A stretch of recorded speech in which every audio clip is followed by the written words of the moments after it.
fór til Gínea-Bissá í ágúst 2007. Það var dreifing á landsvísu í Gínea-Bissá. Það sem að 240.000 netum var dreift til allra barna undir 5 ára aldri og ófrískra kvenna. En þetta eru sem sagt, þeir hópar sem eru veikasti fyrir malaríu. Já, rannsóknarspurningin mín í raun og veru var sú að skoða hvernig fólk að nota moskítónetin sín. Það í raun og veru rannsóknarspurningin mín.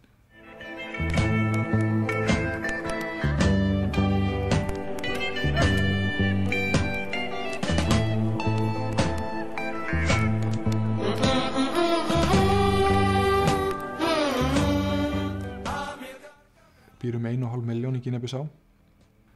Þetta eitt af fátækustu löndum í Afríku og þegar ég fór út að þá var það þriðja neðsta land á lífskjaralista Sameinuðu þjóðanna með einn hæsta barnadauða í heimi og einnig með einn hæsta mæðradauða í heimi.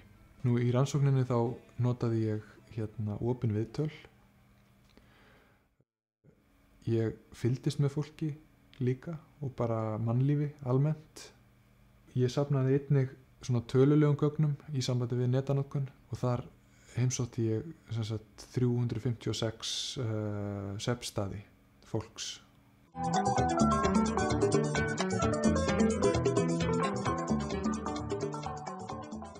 Það kom mjög flott í ljós í rannsókninni að það voru nokkurn veginn allir að nota moskítónet.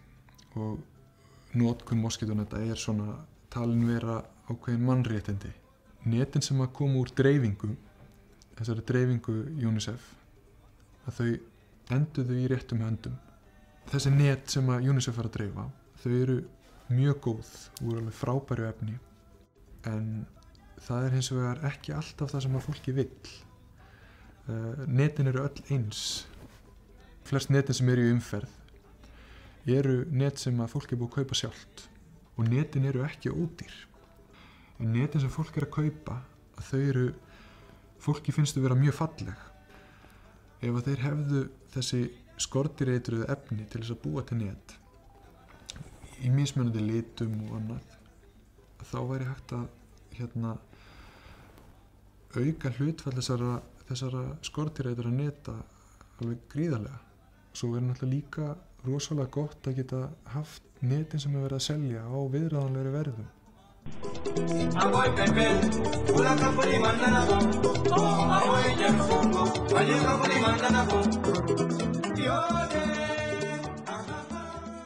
Frá því að ég gerði rannsóknina mína að þá hefur dauðsföllum fækkað úr 1 milljón og niður í 655.000. Og það eru börn undir 5 ára aldri sem eru helst að látast af völdum malaríu, eða 90% af þeim sem að látast af völdum malaríu enn í dag.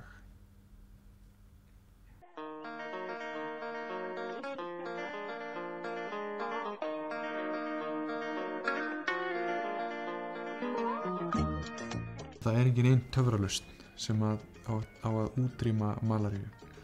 Og netin sem slík, þau eru frábært tæki til þess að berjast á móti malaríu og að lækka dánatíðni vegna malaríu. En þau eru hins vegar ekki tæki til þess að útrýma malaríu.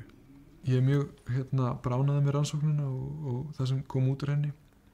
Og mér finnst hún hafa bara í raun og veru undirstrikað það að fólk vill nota moskítónetin.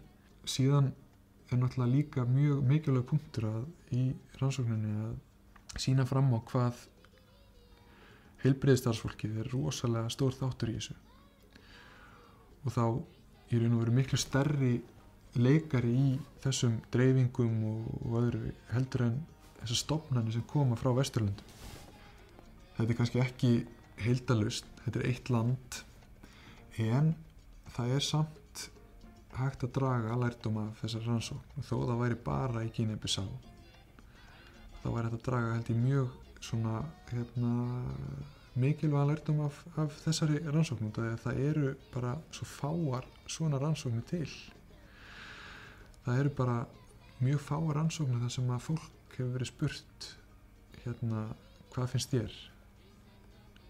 útskýrðu með þínum eigin orðum.